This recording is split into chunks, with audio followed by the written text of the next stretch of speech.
Hello students हम कर रहे हैं क्लास 7th का साइंस का paper annual exam 2026 class 7th science केंद्रीय विद्यालय संगठन का ये पेपर है साइंस का एनुअल एग्ज़ाम एंडिंग 2026 60 मार्क्स का पेपर है 2.5 आवर का 6th क्लास का।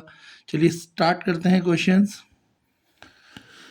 फर्स्ट क्वेश्चन जो है देख लेते हैं। फर्स्ट क्वेश्चन कह रहा है आपका फर्स्ट क्वेश्चन क्या है, why does smoke rise upward when an incense stick is burn.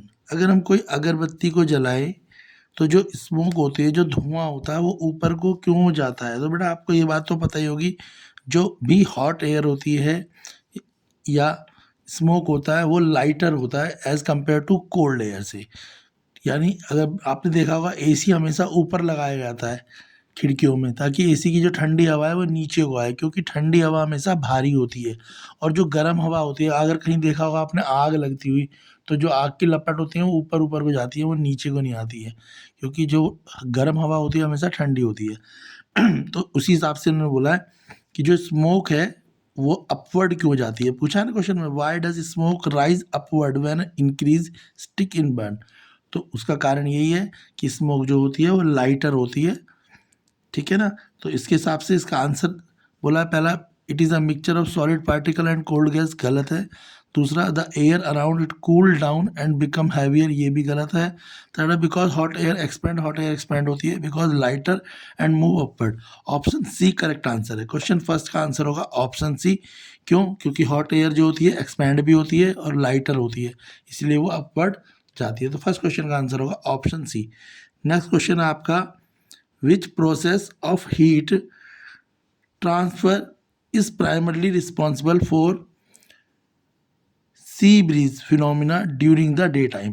देखो आपने पढ़ा है सी ब्रीज और लैंड ब्रीज, तो यहाँ पे बोला है जो हीट ट्रांसफर होती है तो सी ब्रीज फिनोमिना में ड्यूरिंग द डे टाइम, उस प्रोसेस को क्या कहते हैं। तो उस प्रोसेस को कहते हैं radiation. Option B correct answer. Sorry, उसको बोलते हैं कन्वेक्शन। क्या बोलते हैं?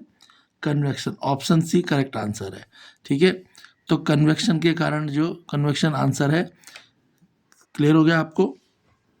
नेक्स्ट क्वेश्चन है, Swati bicycle speed 4 metre second per second, how much distance will she cover in 2 minute.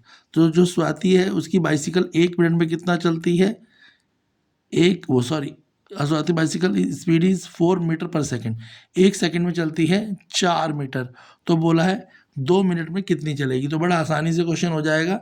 तो क्वेश्चन में क्या करेंगे भाई, हम लिख देंगे 4, ठीक है। 1 मिनट में कितनी, 1 सेकेंड में कितनी चल रही है, 4 ना। तो हम क्या लिखेंगे, एक तरफ तो लिखेंगे हम, देखो मैं करके दिखा देता हूँ क्वेश्चन।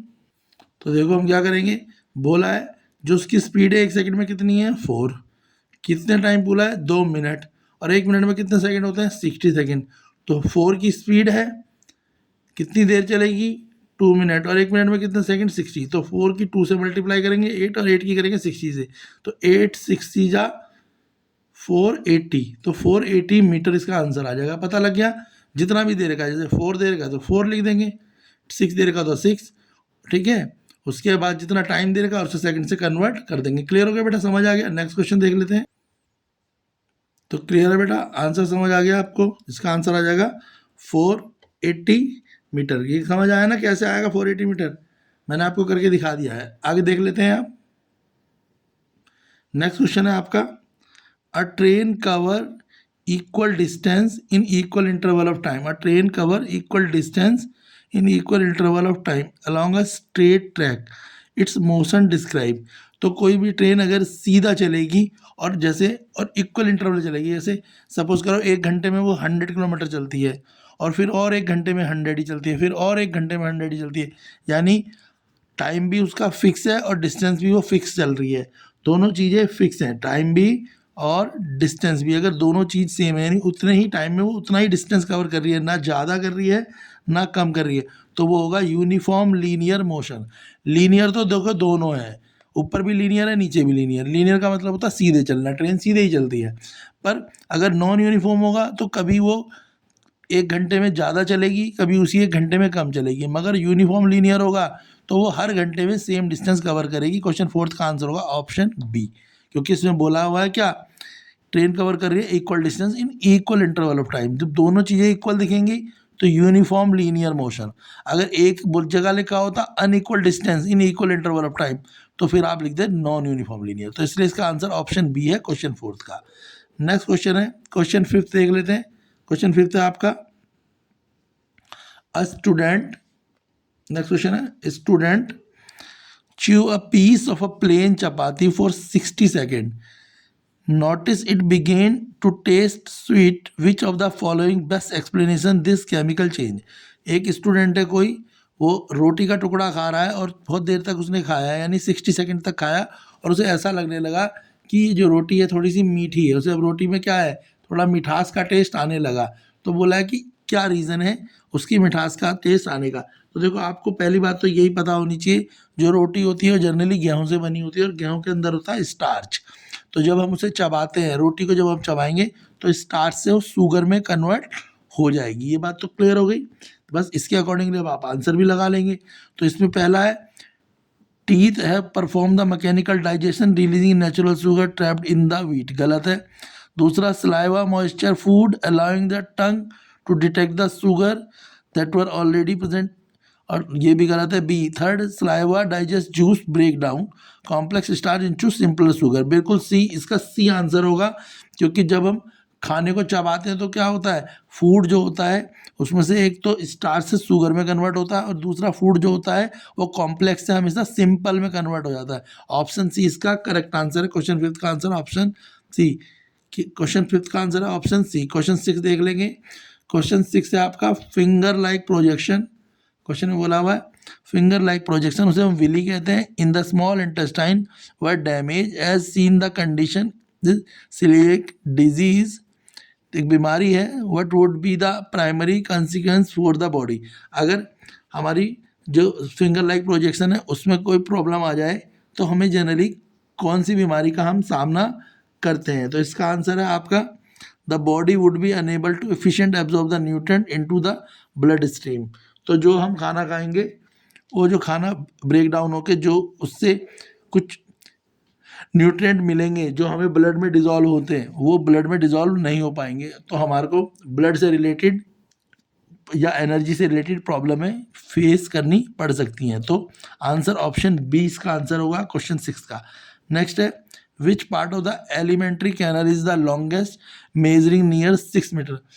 ठीक है, एलिमेंट्री कैनल का कौन सा ऐसा पार्ट है जो लॉन्गेस्ट है, जो लगभग 6 मीटर के आसपास होता है। तो इसका आंसर सभी को पता होगा, स्मॉल इंटेस्टाइन जो है लॉन्गेस्ट पार्ट है एलिमेंट्री कैनाल का। क्लियर हो गया। तो एलिमेंट्री कैनाल का लॉन्गेस्ट पार्ट कौन सा है, small intestine. Option B question number 7 का आंसर है।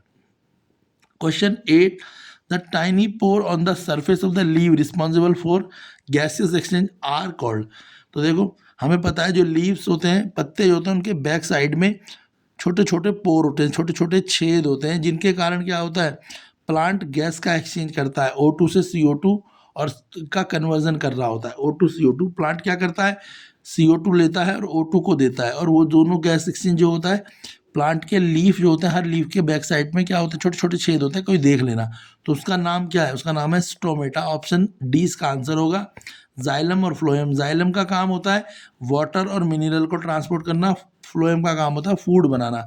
तो ये दोनों, इसका कोई आंसर नहीं है। क्लोरोफिल जो होता है जिसके कारण लीव जो है जनरली ग्रीन होते हैं, तो इसका आंसर है ऑप्शन डी स्टोमेटा। स्टोमेटा क्या करता है, गैसेस का एक्सचेंज करता है। क्लियर है बेटा।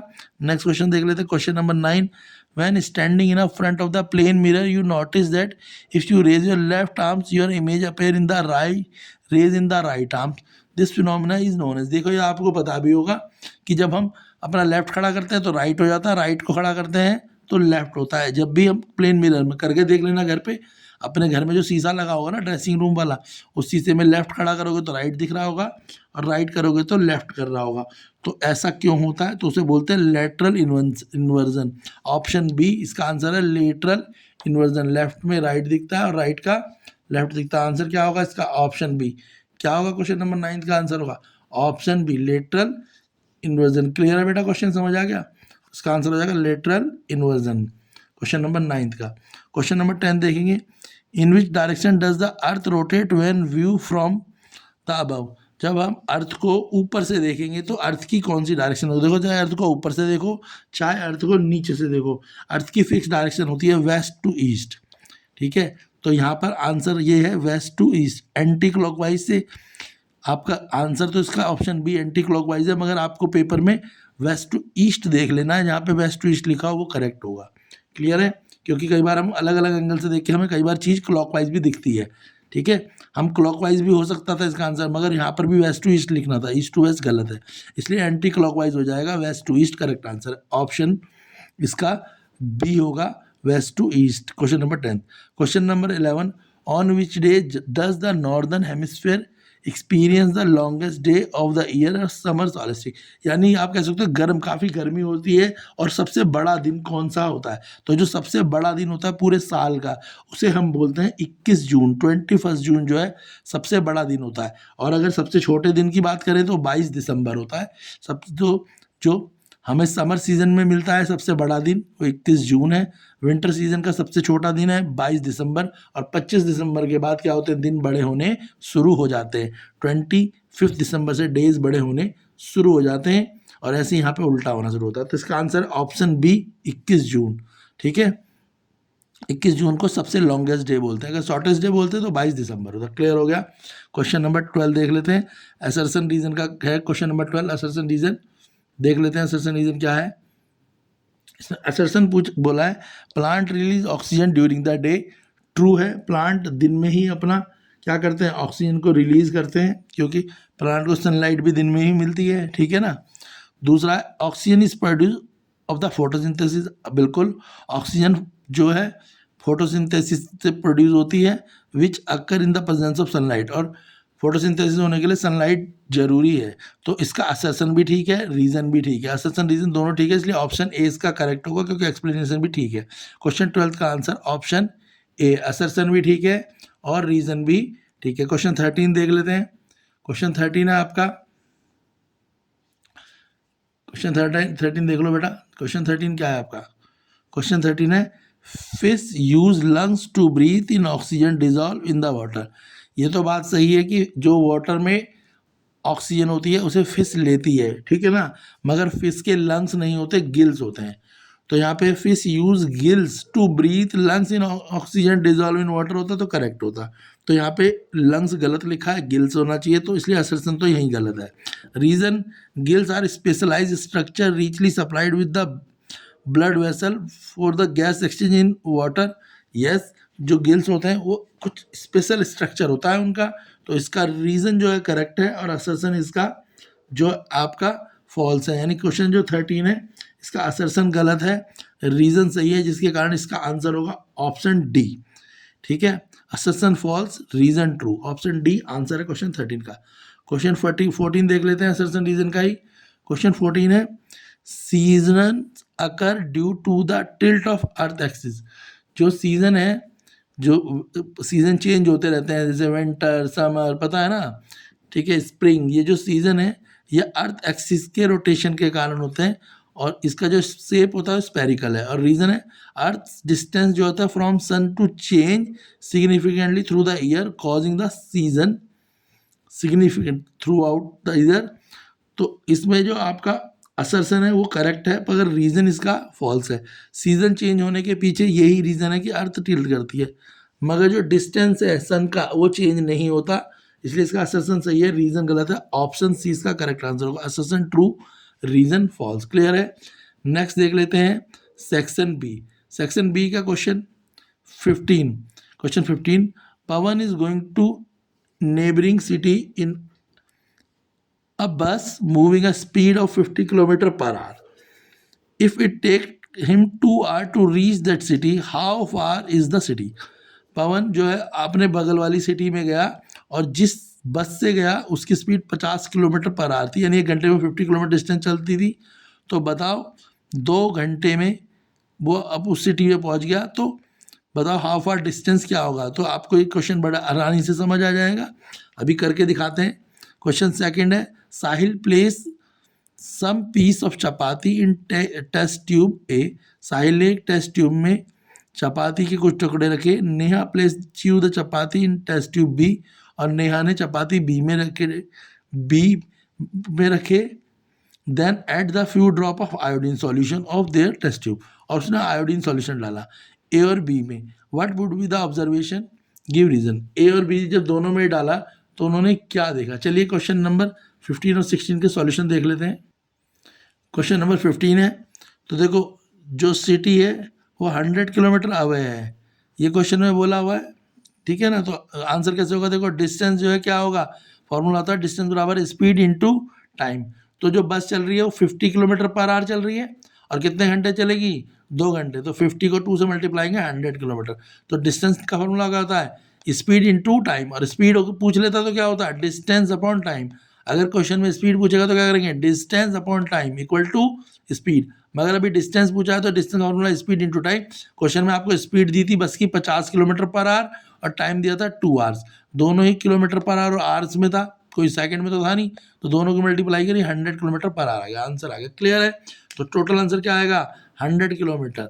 तो उसका जो डिस्टेंस था नेबर सिटी का वो कितना था, 100 किलोमीटर था। नेक्स्ट क्वेश्चन देख लेते हैं। नेक्स्ट क्वेश्चन में बोला था कि उसने टेस्ट ट्यूब ए ली और टेस्ट ट्यूब बी। तो टेस्ट ट्यूब ए जो ली साहिल ने ली थी, ठीक है। तो टर्न ब्लू ब्लैक, तो जो उसकी टेस्ट ट्यूब ए थी उसने रोटी के जो टुकड़े डाले उसका कलर कैसा हो गया, ब्लू ब्लैक हो गया। रीजन है चपाती में स्टार्च होता है विच react with iodine and produce blue black colour. तो चपाती मैंने बताया था ना, चपाती में क्या होता है स्टार्च, और स्टार्च से वो शुगर में कन्वर्ट हो जाता है, इसलिए हम रोटी को जो चबाते हैं तो मीठी भी लगती है। तो जब भी किसी भी चीज़ में स्टार्च होगा और हम उसमें क्या डालेंगे, ठीक है, ठीक है, जब भी हम किसी भी चीज़ में स्टार्च होगा उसमें हम आयोडीन डालेंगे तो उसका कलर कैसा हो जाएगा, ब्लू ब्लैक हो जाएगा। क्लियर हो गया। नेक्स्ट क्या था, नेक्स्ट है नेहा का। नेहा का देख लेते हैं। नेहा ने क्या करा, नेहा ने जो है उसमें क्या है, no significant colour change. Neha का कलर कोई चेंज नहीं हुआ क्योंकि saliva contain the enzymes amylase होता है which break down starch into the sugar, since the starch is digestive iodine does not change the colour. और जो नेहा है उसके में जो है क्या हुआ, कलर चेंज नहीं हो पाया। क्लियर हो गया। मतलब जो सिग्निफिकेंट कलर था वो उसके में चेंज नहीं हो पाया। क्लियर है। तो समझ तो आ ही गया होगा आपको कि जो ए था उसका ब्लू ब्लैक कलर क्यों हुआ और बी का क्यों नहीं हुआ, क्योंकि ए में जो था स्टार्च था, और जो बी में क्या करा उसने, बी वाली जो चपाती थी वो क्या थी, वो च्यू चपाती है ना। तो यहाँ पे लिखा ना नेहा ने प्लेस करी च्यू चपाती टेस्ट ट्यूब में ए में, ठीक है ना, और उसने क्या करा फ्यूड। तो क्लियर है क्वेश्चन। नेक्स्ट क्वेश्चन देखते हैं, क्वेश्चन नंबर 16 के बाद क्वेश्चन नंबर 17। क्वेश्चन नंबर 17 है, Sahil, Rekha, Patrick and Qasim try to observe the candle flame through the pipe as showed. एक फिगर है उसके हिसाब से देख रहे हैं, चारों क्या कर रहे हैं, इसको देख रहे हैं। तो who can see the flame, इन सब में से कौन फ्लेम को देख सकता है। देखो अलग अलग है, साहिल ऊपर से देख रहा है, रेखा सीधे देख रही है, पैट्रिक नीचे से देख रहा है, और कासिम ने परपेंडिकुलर बना के देख रहा है। तो बोला इनमें से कौन जो है फ्लेम को देख पाएगा, who can see the flame. Reason भी देना है इसमें। चलिए देख लेते हैं क्या होगा इसका आंसर। वैसे तो हमें समझ पहले ही आ गया कि आंसर इसका होगा रेखा। रीज़न क्या है, जो रेखा है वो देखेगी। रीज़न क्या है, लाइट जो है ट्रैवल करती है हमेशा स्ट्रेट लाइन में, और रेखा ही जो है वो क्या कर रही थी, वो सीधा देख रही थी, और जो देख रहे थे वो डिफरेंट डिफरेंट पोजीशन देख रहे थे, इसलिए उन्हें फ्लेम नहीं दिखेगी। तो आंसर क्या है, रेखा सी। और क्यों, रेखा की जगह कोई और नाम भी हो तो आपको क्या देखना है, ये सोचना है कि लाइट जो है ट्रैवल करती है स्ट्रेट लाइन में। तो इसका आंसर होगा light travel in straight line due to Rekha can see the flame. Clear हो गया। नेक्स्ट क्वेश्चन देख लेते हैं। नेक्स्ट क्वेश्चन है आपका, why does pole stars appear fix in the sky. जो पोल स्टार होता है वो हमें स्काई में फिक्स क्यों दिखाई देता है। तो जो पोल स्टार है हमें स्काई में फिक्स क्यों दिखाई देता है, इसका आंसर है बेटा, तो इसका आंसर होगा the pole star appear fix. तो पोल स्टार फिक्स दिखाई देता है, रीजन है because it's situated almost exactly on the earth axis of rotation. तो जो पोल स्टार है वो जहाँ पे अर्थ का एक्सिस रोटेट होता रहता है वो वहीं पर रहता है, वो वहीं पर बैठा रहता है। पोल स्टार कहाँ पे रहता है, अर्थ एक्सिस के रोटेशन में रहता है, अबव द नॉर्थ पोल। या तो आंसर लिख लेना कि या इट इज़ सिचुएटेड, यानी ये बैठा होता है almost exactly on the earth axis of rotation. कहाँ पे, अर्थ एक्सिस के रोटेशन में, अबव द नॉर्थ पोल। ये इसका आंसर होगा। क्लियर है। नेक्स्ट क्वेश्चन देखते हैं, क्वेश्चन 19।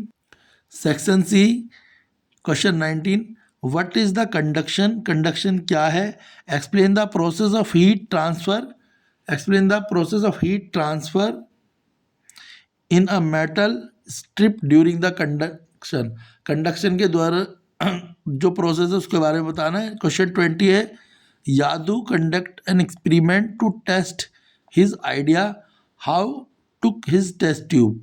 तो पहले क्वेश्चन 19 कर लेते हैं, what is the conduction, explain the process of heat transfer in the metal strip during the conduction. तो इसका आंसर देख लो बेटा, तो आंसर होगा what is conduction, explain the process a metal strip. तो कंडक्शन क्या है, तो conduction is the transfer of heat from hotter end to the colder end of an object.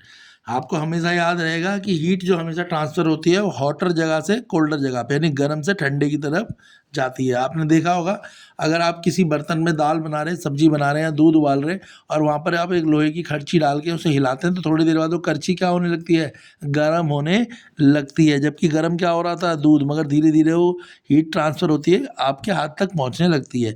तो हीट कहाँ से ट्रांसफ़र होती है, हमेशा कहाँ से होती है, ये ध्यान रखना, हॉट से कोल्ड में। तो कंडक्शन क्या है, कंडक्शन एक ऐसा तरीका है जिससे हीट ट्रांसफ़र होगी कहाँ से, hot end to the colder end of object, ठीक है, थ्रू डायरेक्ट कॉन्टैक्ट, जिसमें कोई चीज़ डायरेक्ट जुड़ी हुई हो without the movement of material as a whole, उसमें मटेरियल का कोई लेना देना नहीं है, ठीक है, क्लियर है। अब यहाँ पर अगर हम मेटल स्ट्रिप की बात करें तो देखो, when one end of the metal strip, जब हम एक एंड मेटल स्ट्रिप का गर्मी किसी आग के ऊपर रखेंगे तो पार्टिकल जो होंगे एंड गेन एनर्जी, तो उसके जो दूसरी तरफ वाला हिस्सा होगा वो गर्म होने लगेगा, एनर्जी गेन करेगा, गर्म होने लगेगा, और जिससे हमारे को पता लग जाएगा, है ना। और they collide with the neighbouring particle and passing the energy along the strip until the entire strip became hot. तो जब हम देखो कोई करछी या कोई भी लोहे की पत्ती या डंडे को, लोहे के डंडे को हम क्या रखेंगे, आग के ऊपर रखते हैं, तो थोड़ी देर बाद आप देखते हैं उसकी दूसरी तरफ से भी वो जलने लगता है, और हमारे हाथ को भी जलने आने लगता है। तो इससे पता लगता है हीट जो है क्या होती है, ट्रांसफ़र होती है हॉटर से कोल्डर ऑब्जेक्ट की तरफ। नेक्स्ट क्वेश्चन करते हैं, क्वेश्चन 20, क्वेश्चन नंबर 20 है जो देख रहा है हमने। तो यादू क्या है कि एक्सपेरिमेंट कर रही है, तो उसके पास 2 टेस्ट ट्यूब ले ली उसने, ठीक है, ये रही 2 टेस्ट ट्यूब, एक टेस्ट ट्यूब ए है और एक टेस्ट ट्यूब बी है। उसने क्या करा, एक चुटकी भर के आटा जो है टेस्ट ट्यूब में डाला, हाफ फिल विद वाटर, और पानी भर दिया और मिक्स कर दिया।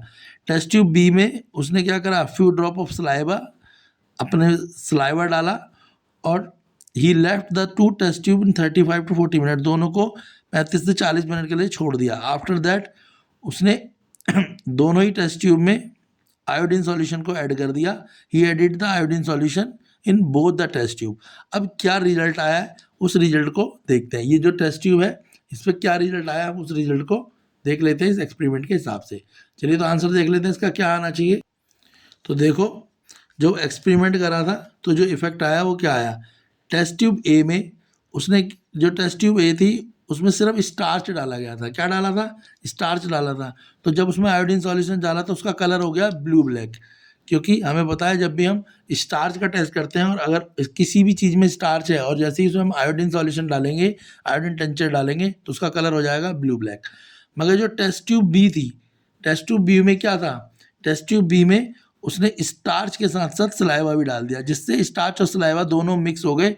और जब सलाइवा मिक्स हो गया तो उसने क्या करा, सलाइवा मिक्स होने के बाद जो स्टार्च था वो शुगर में क्या होने लगा, कन्वर्जन होने लगा, जिसके कारण उसमें कोई जो कलर था वो ब्लू ब्लैक नहीं आया, कलर जो है चेंज हो गया। क्लियर है। तो पहले वाले में कलर ब्लू ब्लैक हो जाएगा, रीज़न क्या है, क्योंकि उसमें स्टार्च था, और जो बी वाली टेस्ट ट्यूब था उसमें स्टार्च और सलाइवा दोनों था, और सलाइवा में अमाइलेज होता है, जिसके कारण उसका कलर जो है चेंज नहीं हो पाया, नॉट चेंज कलर। क्लियर है। नेक्स्ट क्वेश्चन करते हैं, question number 21, question 21, identify the 4 essential requirement for photosynthesis and right the word equation of the process. हमारे को फोटोसिंथेसिस के लिए कौन से 4 एसेंशियल रिक्वायरमेंट है, कौन सी 4 चीज़ों की ज़रूरत है, और फिर हमारे को फोटोसिंथेसिस की इक्वेशन भी लिखनी है, केमिकल इक्वेशन लिखनी है फोटोसिंथेसिस की। चलिए देख लेते हैं कौन कौन सी चीज़ों की हमें ज़रूरत होती है फोटोसिंथेसिस कराने के लिए, और फोटोसिंथेसिस की इक्वेशन को हम किस तरीके से लिखेंगे।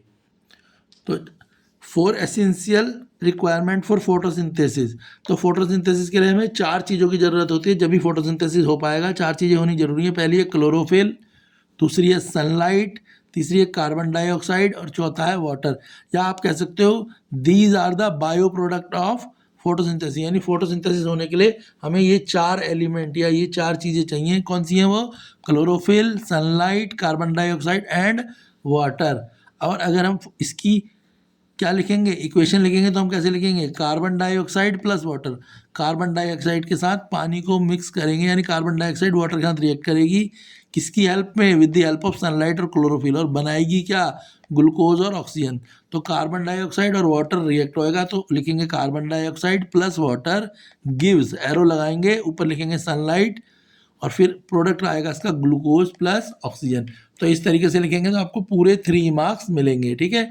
और कौन कौन सी चीज़ों की ज़रूरत होती है हमें फोटोसिंथेसिस के लिए, तो मैंने बता दिया, chlorophyll, sunlight, carbon dioxide and water. Next करते हैं क्वेश्चन नंबर 22। क्वेश्चन नंबर 22 है, write the characteristic of image form by plane mirror. 3 marks का क्वेश्चन है। आपको कैरेक्टरिस्टिक्स लिखने हैं image formed by plane mirror, plane mirror से जो इमेज फॉर्म होती है। चलिए देख लेते हैं कौन क्या कैरेक्टरिस्टिक्स हैं। तो देख लो, जो characteristic image by plane mirror है, पहला, इमेज जो होती है प्लेन मिरर में इरेक्ट होती है, यानी सीधी होती है और वर्चुअल होती है, यानी स्क्रीन पे नहीं होती, वो इमेज वर्चुअल इमेज होती है, इमेजिनरी होती है। तो पहले इमेज इरेक्ट होगी, सीधी होगी और वर्चुअल। दूसरा, it is same size as the object, जितने साइज का ऑब्जेक्ट होगा, जैसा ऑब्जेक्ट होगा उतनी ही साइज की होगी। अगर ऑब्जेक्ट 5 सेंटीमीटर का है तो 5 ही सेंटीमीटर होगी, 20 सेंटीमीटर का है तो 20 सेंटीमीटर ही होगी। क्लियर है? या इंच भी कह सकते हैं। तो सेम साइज होगी। तीसरा, इट इज़ लेटरल इन्वर्टेड होगी, यानी लेफ्ट जो है राइट दिखेगा और राइट वाला लेफ्ट। अगर हम लेफ्ट से हैंड उठाएंगे तो हमारा हैंड राइट में दिखाई देगा, राइट से हैंड उठाएंगे तो लेफ्ट में। तो पहला वाला क्या है? इमेज जो होगी इरेक्ट एंड वर्चुअल, सीधी होगी, ठीक है। दूसरा, सेम साइज होगी। तीसरा, इट इज़ लेटरल इन्वर्टेड। और फोर्थ क्या होगा? डिस्टेंस जो होगा इमेज का, distance of the image from the mirror is equal to distance of the object from the mirror, यानी जितना हम मिरर से दूर होंगे हमारी जो इमेज होगी वो भी उतनी ही हमारे को पीछे दिखाई देगी। नेक्स्ट क्वेश्चन देख लेते हैं, क्वेश्चन 23। क्वेश्चन 23 है, what are the 2 main cause of seasons occurring the earth. तो 2 मेन कारण कौन से हैं जिससे जो सीजन अकर होते हैं। तो आंसर देख लेते हैं इसके। तो 2 मेन कॉज सीजन अकर होने का, पहला है टिल्ट ऑफ अर्थ एक्सिस। एक तो अर्थ एक्सिस जो है टिल्ट होता है कितने डिग्री पे? 23.5 डिग्री पे। और दूसरा रीज़न क्या है? Revolution of the earth. तो अर्थ क्या होता है? रिवॉल्व होती है around the sun and in elliptical orbit. तो अर्थ जो है सन के चारों तरफ क्या होती है? घूमती रहती है। तो 2 कारण हैं सीजन के। तो पहला क्या है? अर्थ टिल्ट होती है, टिल्ट द अर्थ एक्सिस, ठीक है। फिर दूसरा क्या है? अर्थ रिवॉल्व करती है किसके? सन के around in elliptical orbit. Clear हो गया? तो हमने अभी सेक्शन ए बी सी कर लिया है। अब आगे का सेक्शन आपको नेक्स्ट पार्ट में मिलेगा। वीडियो को लाइक करें, शेयर करें। ये क्लास 7 साइंस की वीडियो है, एनुअल एग्ज़ाम 2026 के लिए मोस्ट इम्पोर्टेंट है क्लास 7 के बच्चों के लिए, जो इसे अच्छे से कर लेंगे, इन क्वेश्चन के आंसर लिख लिख के लर्न कर लेंगे, उनका साइंस का पेपर बहुत अच्छा जाएगा, क्योंकि आपको पेपर पहले ही मिल चुका है, बस प्रिपरेशन तो आपको ही करनी है, ठीक है। क्वेश्चन बिल्कुल इसके जैसे और इससे रिलेटेड ही क्वेश्चंस आपके पूछे जाएंगे। तो आप देख ही रहे हैं, केंद्रीय विद्यालय संगठन का पेपर है, तो क्वेश्चंस बिल्कुल इसके जैसे ही पूछे जाएंगे और कुछ क्वेश्चन ऐसे ही एग्जैक्ट भी हो सकते हैं। तो वीडियोस को लाइक करें, शेयर करें, चैनल को सब्सक्राइब करें।